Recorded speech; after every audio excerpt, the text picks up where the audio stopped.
بسم الله الرحمن الرحيم. الحمد لله رب العالمين والصلاة والسلام على أشرف الأنبياء والمرسلين نبينا محمد وعلى آله وصحبه أجمعين. اللهم انفعنا بما علمتنا وعلمنا ما ينفعنا وزدنا علما وعملا وتوفيقا برحمتك يا أرحم الراحمين. رب اشرح لي صدري ويسر لي أمري واحلل عقدة من لساني يفقه قولي. آج ہم انشاءاللہ شروع کریں گے 60 نمبر باب سے 60 نمبر ہے. امام بخاری رحمہ اللہ نے باب باندھا ہے. فرماتے ہیں باب ستر المؤمن علی نفسه. ستر کا مطلب چھپانا، یعنی اس کے متعلق باب، اس مسئلے کے متعلق باب.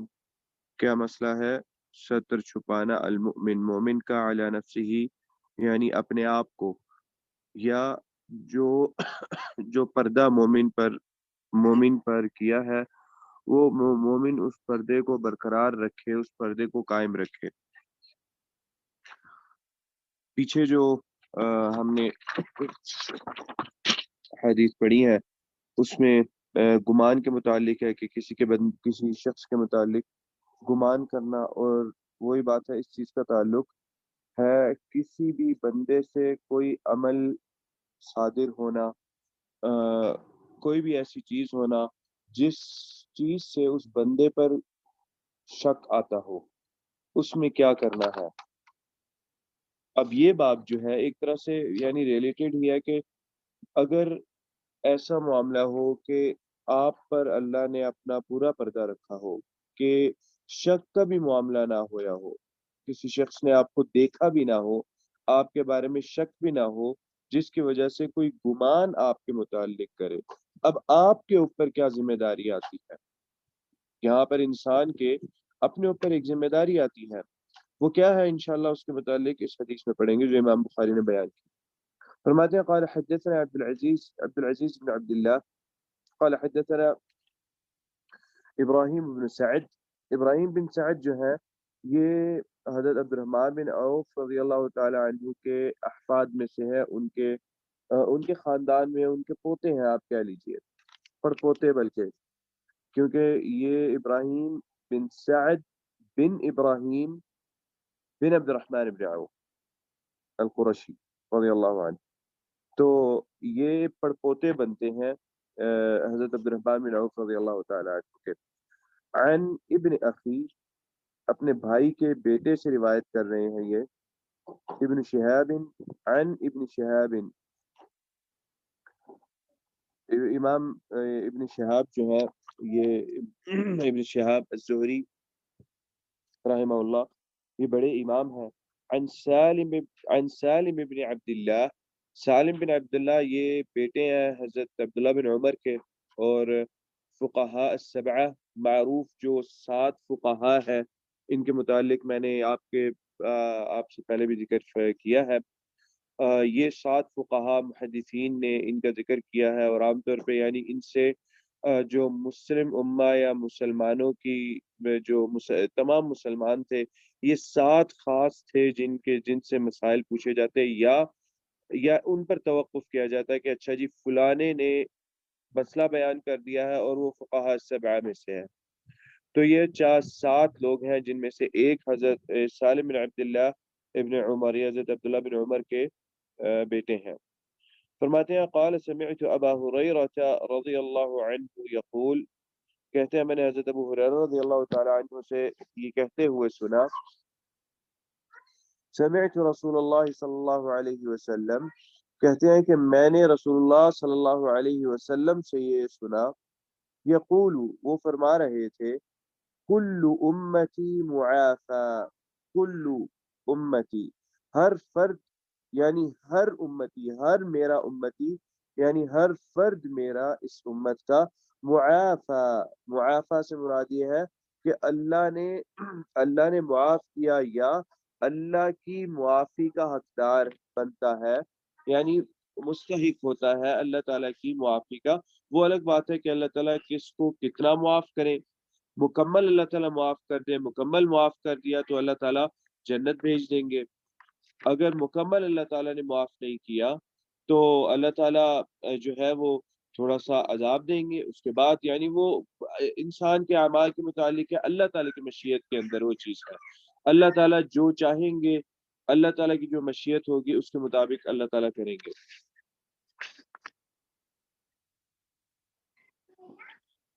تو فرماتے ہیں کل امتی معافی، میرا ہر امتی معافی یعنی اللہ تعالیٰ کی معافی کا حقدار ہے، الا المجاہرون، سوائے مجاہر کے۔ مجاہر کون ہے؟ مجاہر وہ ہے جو جہر کرتا ہے، جہر کا مطلب ہوتا ہے اظہار کرنا، جو اظہار کرتا ہے اپنے کیے ہوئے گناہوں کا، یا جو گناہوں میں سب کے سامنے ظاہری طور پہ گناہ کرتا ہے، وہ ہے مجاہر۔ اس کے متعلق اور بہت سخت وعید ہے، اور یہ والی وعید ہی کافی ہے اس شخص کے لیے اس کی سختی اور خطرناکی بیان کرنے کے متعلق۔ فرماتے ہیں ہر امتی میرا معافی کا حقدار ہے، یا اللہ نے اس کو معاف کر دیا، الا المجاہرون، سوائے مجاہر کے۔ مجاہر جو اپنے گناہ کو ظاہر کرتا ہے۔ اور آگے فرماتے ہیں کہ مجاہرہ کیا ہے؟ مجاہرہ سے مراد صرف یہ نہیں ہوگا کہ جیسے کہ علماء نے بیان کیا کہ انسان گناہ کرے، اور گناہ یا انسان سب کے سامنے گناہ کرے، دیکھے کہ مجھے لوگ دیکھ رہے ہیں، اور اس کے باوجود وہ گناہ کرے، گناہ کا عمل وہ کرے، تو اس شخص کی معافی میں اللہ تعالیٰ، بلکہ اس شخص کو اللہ تعالیٰ معاف نہیں کرے گا۔ یعنی اس شخص کو عذاب آنا ہے، جو عذاب اللہ تعالیٰ نے فلانے کسی بھی گناہ کا جو بھی عذاب رکھا اللہ نے، وہ عذاب اس کو پہنچنا ہے۔ کس کے متعلق ہم یہ کہہ سکتے ہیں کہ اللہ تعالیٰ شاید اللہ تعالیٰ معاف فرما دے؟ وہ شخص ہے جو مجاہرہ نہ کرے، یعنی جو گناہوں کا اظہار نہ کرے لوگوں کے سامنے، یا جو لوگوں کے سامنے کھلے عام گناہ نہ کرے۔ اس شخص کے متعلق تخفیف ہے، اس شخص کے متعلق نرمی ہے، اللہ تعالیٰ معاف بھی فرما سکتے ہیں۔ بلکہ یہ بھی کہا جا سکتا ہے کہ ایسا شخص جو سب کے سامنے گناہ نہیں کرتا، اگر وہ توبہ کرے تو اس کی توبہ اقرب یہ ہے کہ اللہ تعالیٰ، زیادہ امید ہے اللہ تعالیٰ قبول فرمائیں گے۔ تو فرماتے ہیں وَإِنَّ مِنَ الْمُجَاهَرَةِ، اور مجاہرہ میں سے یعنی گناہوں کو ظاہر کرنے میں سے ایک ایک عمل یہ بھی ہے۔ کون سا عمل ہے؟ ان يعمل الرجل بالليل عملا، کہ رات کو انسان ایک عمل کرے، رات کو یعنی گزری ہوئی رات کو انسان ایک عمل کرے، ثم يصبح وقد ستره الله علیہ، اور صبح کے وقت وہ ایسے حالت میں اس کی صبح ہو کہ اللہ تعالیٰ نے اس پر ستر رکھا، اس کے گناہ کا، جو بھی اس نے عمل کیا، جو گناہ کیا، اللہ نے اس کو ڈھانپے رکھا، اللہ نے اپنا پردہ اس گناہ اور اس عمل پر رکھا، یعنی اس کا وہ عمل پچھلی رات میں یا صبح ہونے سے پہلے پہلے یا صبح ہوتے ہی لوگوں کے سامنے اللہ تعالیٰ نے ظاہر نہیں کر دیا، بلکہ جو پردہ تھا وہ اللہ تعالیٰ نے قائم اور برقرار رکھا۔ وقد سترہ اللہ علیہ، یعنی سترہ یہ ماضی کا صیغہ ہے کہ اللہ تعالیٰ نے کر دیا، اور قد جو ہے وہ اس کو یعنی تاکید کے لیے آتا ہے کہ اللہ تعالیٰ نے یعنی اس کو بالکل ڈھانپ دیا، بالکل چھپا دیا۔ فیقول، تو اس تمام عمل کے بعد، یہ جو اللہ تعالیٰ نے سارا اس کے ساتھ کیا، اس کے بعد وہ کہے یا فلان، یعنی ایک اپنے ساتھی کو مخاطب کرے، اے فلان، عملت البارحۃ کذا و کذا، عملت میں نے عمل کیا، البارحۃ پچھلی رات، یہ خاص لفظ ہے عربی کے اندر، بارحہ جو گزری ہوئی رات ہے اس کو کہتے ہیں، جو رات پہلے گزری ہے، یعنی پچھلی رات سے پہلی رات ہوگی، اس کو بارحہ نہیں کہا جائے گا۔ بارحہ خاص لفظ ہے جو پچھلی رات، جو گزری ہوئی رات ہے اس کے لیے استعمال ہوتا ہے۔ تو وہ اپنی گزری ہوئی رات کے متعلق بتا رہا ہے کیا، اور کس بارے میں بتا رہا ہے؟ حالت یہ ہے کہ اللہ نے اس کا وہ عمل پردے میں رکھا، اور وہ اللہ کا پردہ خود چاک کر رہا ہے، اس کو خود ہٹا رہا ہے اپنے اس گناہ کے اوپر سے، اپنے اس عمل کے اوپر سے۔ اگر ایک شخص ایک گناہ کرے تو اس عمل سے دور رہیں کہ انسان صبح اٹھ کے اس گناہ کے متعلق اگلے بندے کو بتائے. یہ بھی مجاہرہ کے اندر چیز آتی ہے، یعنی لوگوں کے سامنے ظاہری سب کے سامنے کھل کر کھلے ڈلا سب کے سامنے گناہ کرنا، یہ عمل بھی اسی کے اندر آتا ہے. عملت البارحۃ، میں نے پچھلی رات یہ کیا، فلانا اور فلانا عمل کیا. وقد بات یسترہ ربہ، اب نبی اکرم صلی اللہ علیہ وسلم فرماتے ہیں وقد بات، اور اس نے پچھلی رات گزاری ایسی حالت میں کہ یسترہ چھپاتا ہے ربہ اس کا رب، یعنی چھپایا اس کے رب نے اس کو. پچھلی رات اس نے ایسے گزاری اور صبح اٹھ کے وہ اپنے رب کا یعنی اپنے رب کا جو گرایا ہوا پردہ ہے اس کے عمل پہ، اس کے گناہ پر، اس کو خود اٹھا رہا ہے لوگوں کے سامنے. وَيُصْبِحُ، اور وہ صبح کرتا ہے، یکشف کا مطلب ہے اٹھا دینا، ہٹا دینا، ستر اللہ عنہ، اللہ تعالیٰ کا پردہ اس کے اوپر سے، اس عمل کے اوپر سے، اس گناہ کے اوپر سے. اس حدیث سے ایک بات یہ بھی پتہ چلتی ہے کہ انسان اکثر جو گناہ کے یا برے اعمال کرتا ہے وہ رات کے وقت کرتا ہے. کیوں؟ رات کے وقت شیاطین بھی منتشر ہوتے ہیں، زیادہ وقفہ بھی ہوتا ہے اذان اور اقامت کے درمیان، چونکہ 5 نمازیں ہیں، عشاء کی نماز مکمل ہو جاتی ہے، ختم ہو جاتی ہے، اس کے بعد نمازوں کے درمیان کا یہ زیادہ وقفہ، فجر سے ظہر کے درمیان کا جو وقفہ ہے اس میں تو سورج ہوتا ہے، اور اکثر لوگ سورج اور روشنی سے یعنی اتنی حیا کرتے ہیں کہ یار مجھے لوگ دیکھ لیں گے گناہ کرتے ہوئے، تو اس سے لوگ ڈرتے ہیں، اس سے پیچھے ہٹتے ہیں. لیکن رات کا ذکر اس وجہ سے کیا کہ رات کے اندر اندھیرا ہوتا ہے، انسان کے لیے چھپنا آسان ہے، تو چھپ کے انسان رات میں چھپ کے گناہ کرے، اور اللہ تعالیٰ نے اس پر وہ پردہ برقرار رکھا، اور صبح اٹھ کے وہ اس پردے کو خود ہٹائے، اس پردے کو چاک وہ خود کرے اور خود بتائے کہ میں نے رات کو یہ گناہ کیا، فلانا فلانا عمل کیا. ایسے لوگوں کو اللہ تعالیٰ معاف نہیں فرمائیں گے. یہ مجاہرہ کے اندر آتا ہے. یہ بندہ بالکل ویسا ہی ہے جیسا کہ وہ ایک شخص جو ظاہری طور پہ سب کے سامنے کھل کے گناہ کرتا ہے، چاہے وہ شراب پیتا ہے یا گالی دیتا ہے یا بری زبان استعمال کرتا ہے یا برا فعل کرتا ہے یا کوئی فحش عمل کرتا ہے، اور اس عمل کرنے میں اس کو کوئی حیا نہیں، کوئی شرم نہیں، کسی کی شرم نہیں کرتا. وہ اس شخص جیسا شخص یہی ہوگا جو رات کو چھپ کے کرتا ہے. اللہ نے وہ پردہ برقرار رکھا اس کے اوپر، شاید وہ جن لوگوں سے چھپنا چاہتا ہے ان سے تو وہ چھپ لیتا ہے، لیکن صبح اٹھ کر اپنے ساتھیوں کو خود جا کر بتاتا ہے کہ رات کو تو میں نے فلانا فلانا عمل کیا. اور اب تو اس طرح کے عمل کو یا اس طرح کی چیز کو ایک بہت بڑا جو ہے نا اعزاز سمجھا جاتا ہے کہ بھئی دیکھو میں نے یہ عمل کیا اور میں پکڑا بھی نہیں گیا، اور پھر اٹھ کے وہ خود بتا رہا ہوتا ہے کہ بھئی دیکھو یہ عمل ہوا اور اس طرح کی چیز کی رات کو میں نے.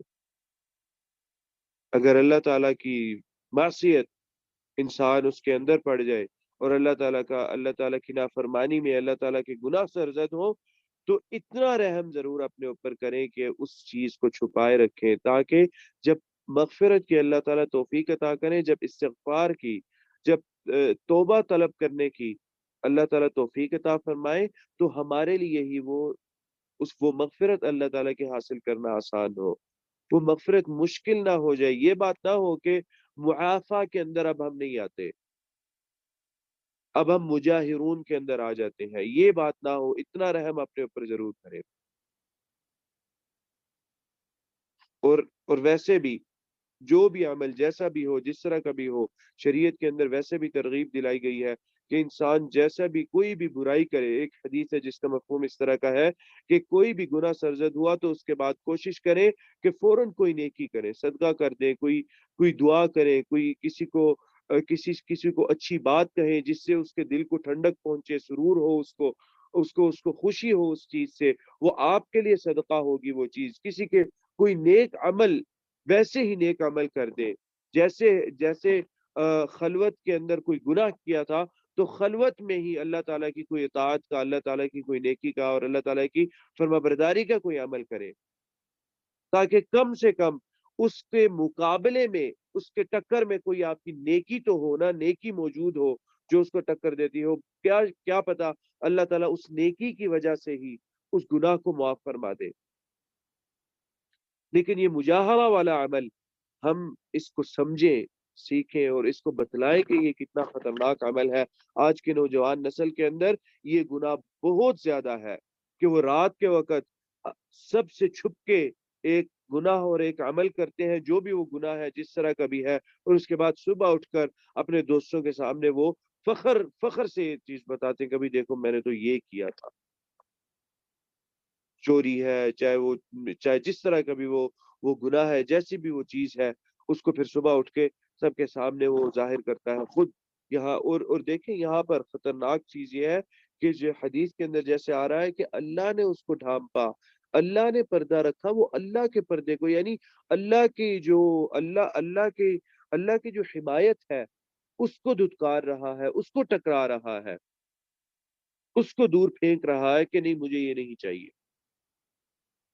یہ اللہ تعالیٰ کی حفاظت میں سے ایک چیز ہے کہ اللہ تعالیٰ آپ کے گناہوں کا پردہ رکھے۔ یہ نوجوانوں کو اس چیز کی بہت سمجھنے کی ضرورت ہے، آج کل کے نوجوان جتنے بھی ہیں بہت زیادہ اس کو سمجھنے کی ضرورت ہے کہ مجاہرہ کتنا بڑا گناہ ہے۔ ایسا ہے، ایک تو ویسے گناہ کر رہے ہیں، دوسرا اگلی چیز یہ ہے کہ اس گناہ کی مغفرت مشکل ہو جاتی ہے، پھر اس گناہ کی توبہ مشکل ہو جاتی ہے۔ شاید اس طرح ہو کہ اللہ تعالیٰ اس گناہ کے بارے میں توبہ کی توفیق ہی نہ دے، اور جس عمل میں مجاہرہ نہیں تھا، جس گناہ کو جب اللہ نے چھپائے رکھا تو اس نے چھپے رہنے دیا، اس میں اللہ تعالیٰ توبہ کی توفیق عطا کرتے ہیں۔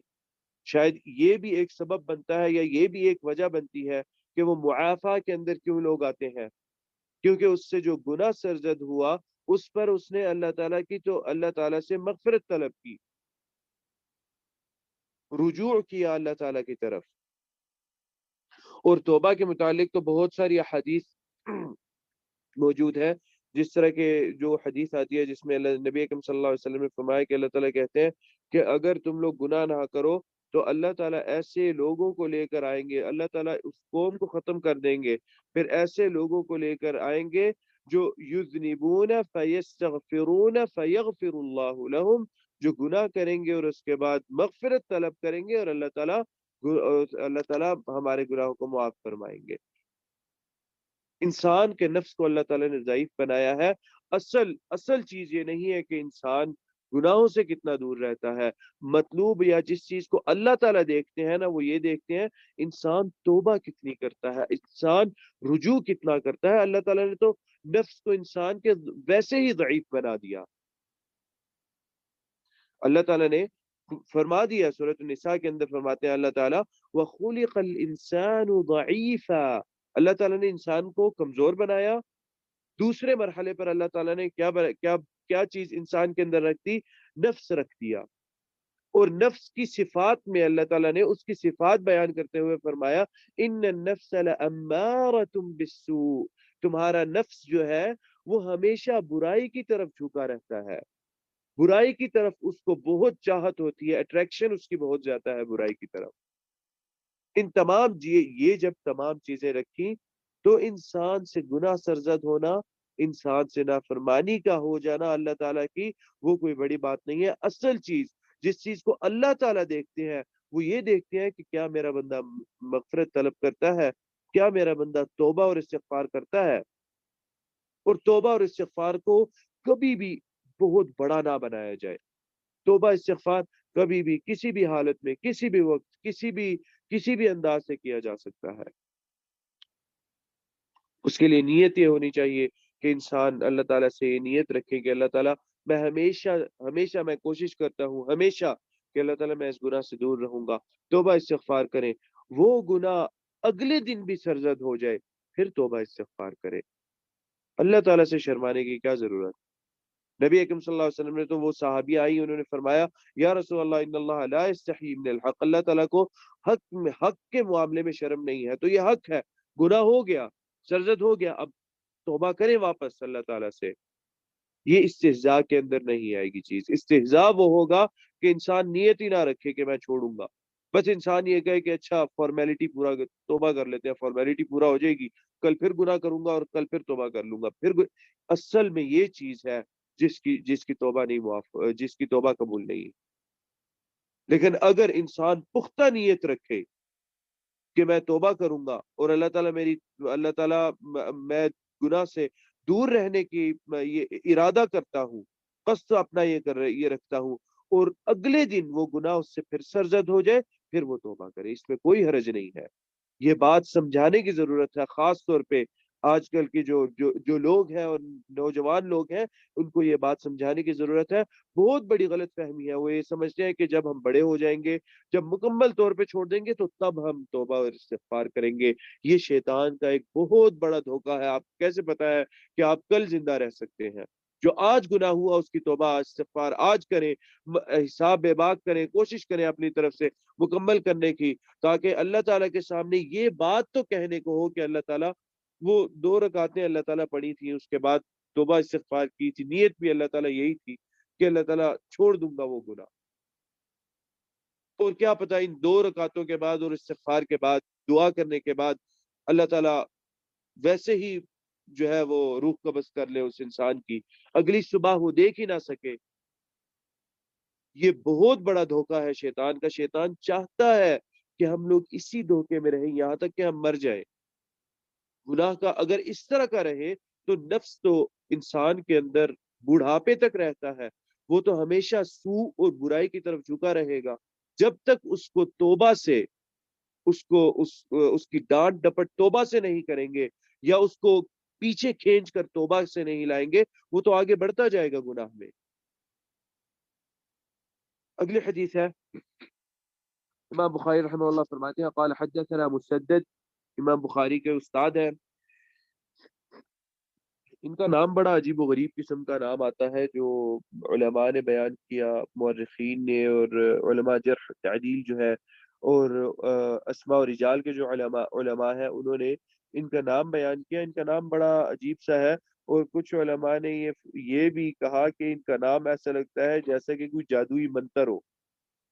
ان کا نام مسدد بن مسرحد بن مسربل بن مستورد اس طرح کر کے نا کچھ نام آتا ہے. وہ ابن حجر رحمہ اللہ نے بھی بیان کیا، لیکن بڑے جلیل القدر اور بہت عظیم استاد ہے امام بخاری کے. امام بخاری نے کافی احادیث ان سے بیان کی، یعنی جگہ جگہ آپ کو یہ مسدد رحمہ اللہ کا ملے گا کہ امام بخاری ان سے حدیث روایت کر رہے ہیں.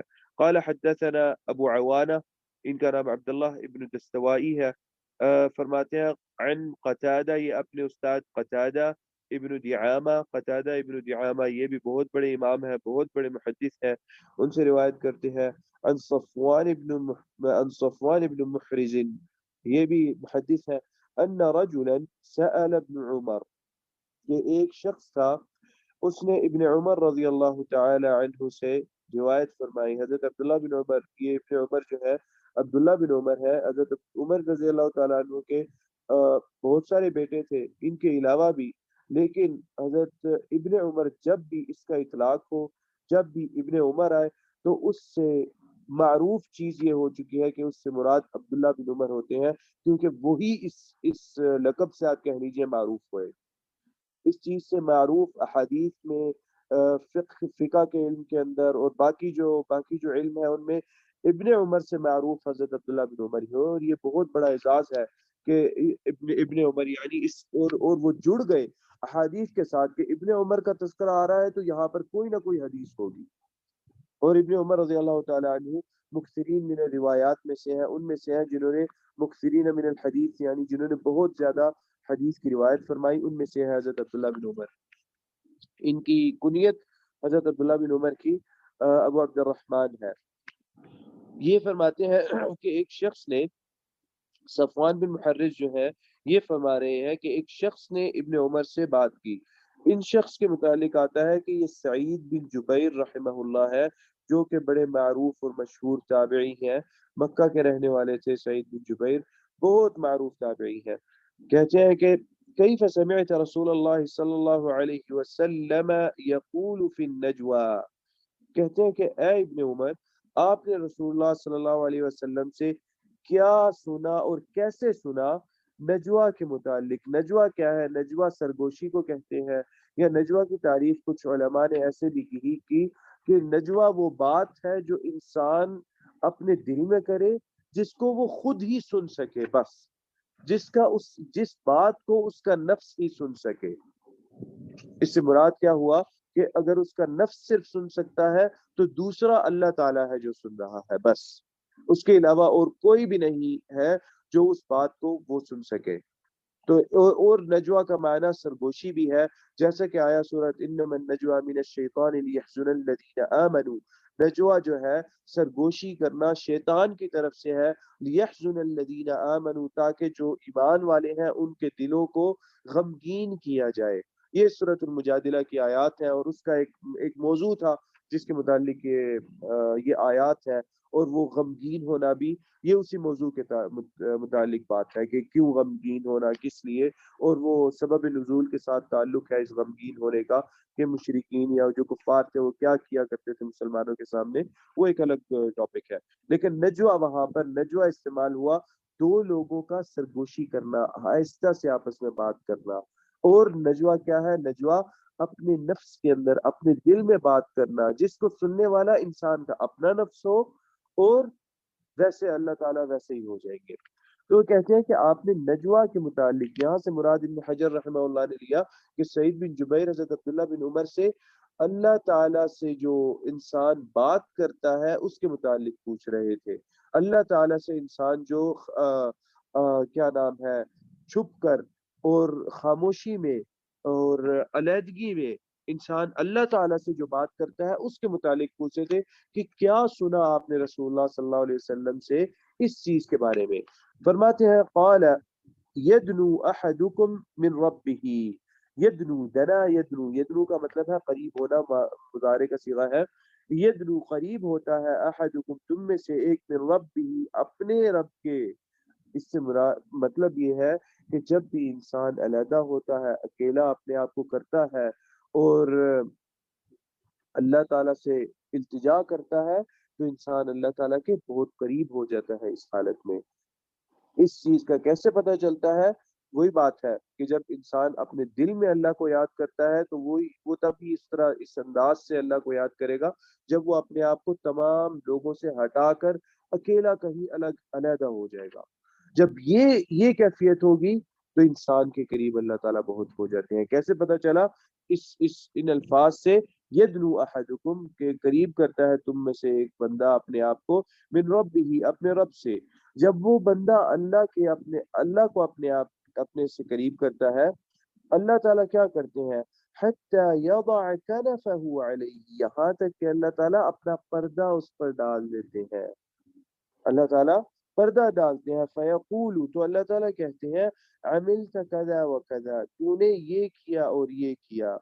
یہاں پر اس سے مراد جو نجوا ہے، یا جو انسان کی بات اللہ تعالیٰ سے ہے، وہ قیامت کے روز کی ہے۔ یعنی قیامت کے روز ایک، آپ کہہ لیجئے کہ سینیریو نبی اکرم صلی اللہ علیہ وسلم بیان کر رہے ہیں، ایک صورت بیان کر رہے ہیں کہ اس طرح اس شخص کی صورت ہے، اور یہ کس شخص کے ساتھ ہوگا؟ کہ قیامت کے روز اللہ تعالیٰ پردہ ڈال کے قریب ہو رہے ہیں اس سے، اور پردہ ڈال کے یہ اس شخص کے ساتھ ہوگا جو جس سے گناہ سرزد ہوتے تھے اللہ نے، اور اللہ تعالیٰ پردہ ڈالتے تھے اس دنیا کے اندر، تو وہ اس پردے کو برقرار رکھتا تھا، وہ اس پردے کو چاک نہیں کرتا تھا، اس پردے کو ہٹا نہیں دیتا تھا۔ یہ فضیلت اس شخص کو ملے گی۔ پہلے امام بخاری نے وہ حدیث بیان کی پردہ اٹھا دینے والی، اب آگے بیان کر رہے ہیں کہ اچھا اس شخص کا کیا ہوگا جو پردہ نہیں اٹھاتا۔ جو پردہ نہیں اٹھاتا اس شخص کے ساتھ یہ ہوگا قیامت کے دن، عملت کذا و کذا، اللہ کہیں گے تو نے یہ کیا اور یہ کیا، فیقول نعم، تو وہ شخص کہے گا جی جی یا رب، ہاں جی یا رب، بالکل ایسے ہی ہوا۔ پھر اللہ کہیں گے ویقول عملت کذا و کذا، اور اللہ پھر کہیں گے کہ تو نے یہ اور یہ عمل کیا، فیقول نعم، پھر وہ شخص کہے گا نعم، ہاں جی بالکل میرے سے یہ گناہ ہوئے۔ فَيُقَرِّرُهُ، تو اللہ تعالیٰ اقرار کرواتے جائیں گے اس سے، اس کے گناہوں کا، کہ اچھا تو نے یہ عمل کیا، یہ گناہ ہوا، یہ سرزد ہوا، یہ سرزد ہوا۔ یہاں پر ایک بات جو ہے جس کی طرف توجہ دلانی ہے وہ یہ ہے کہ اللہ تعالیٰ پردے میں یہ سارا کچھ کر رہے ہیں. پردہ اللہ نے ڈالا اور پردہ ڈالنے کے بعد اللہ تعالیٰ یہ ساری بات کر رہے ہیں اس شخص سے. اور یہ پردے والی فضیلت کس کو ملے گی؟ یہ اصل میں فضیلت اسی کو ملے گی کہ جس سے گناہ سرزد ہوا. ایسی بات نہیں کہ جس سے گناہ ہی نہیں سرزد ہوا، ورنہ تو وہ تو فرشتے اللہ تعالیٰ نے وہ مخلوق بنا دی جن سے گناہ ہی نہیں سرزد ہوتا. اللہ نے اصل میں انسان کو یہاں پر بھیجا اور نفس کو ضعیف بنایا اور انسان کو ضعیف بنا کر نفس ڈال دیا، پھر گناہ کی انسان کے اندر چاہت رکھ دی. اور اب یہ ہے کہ اللہ تعالیٰ دیکھتے ہیں کون اپنے آپ کو یا تو دور کرتا ہے یا توبہ استغفار کرتا ہے گناہ ہونے کے بعد. ثم یقول، پھر اللہ تعالیٰ فرمائیں گے انی سترت علیک فی الدنیا. اللہ اکبر. اللہ کہیں گے کہ میں نے تمہیں اس دنیا کے اندر تمہیں ڈھانپے رکھا، تمہیں پردے میں رکھا. اس سے مراد یہ ہے کہ اس بندے نے پھر پردہ اٹھایا نہیں.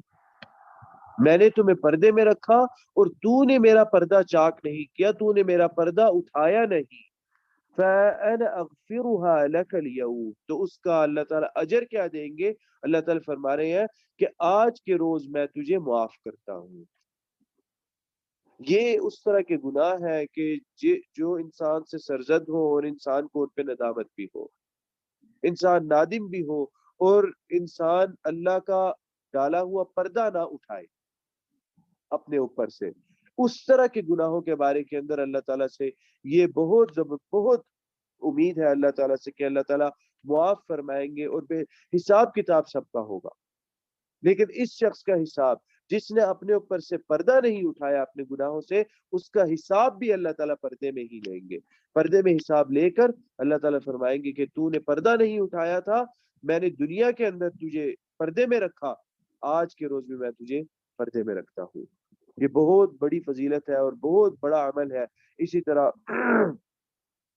ایک اور حدیث ہے، اس کے اندر آتا ہے کہ اپنے مومن بھائی جو ہے اس کا پردہ رکھنا، اس سے اگر کوئی گناہ سرزد ہوا، اگر کوئی آپ نے دیکھ لی ایسی چیز، اس کی گناہ کا پردہ رکھنا، اس کا اجر یہ ہے کہ اللہ قیامت کے روز آپ کے گناہوں کا پردہ رکھیں گے. کیوں؟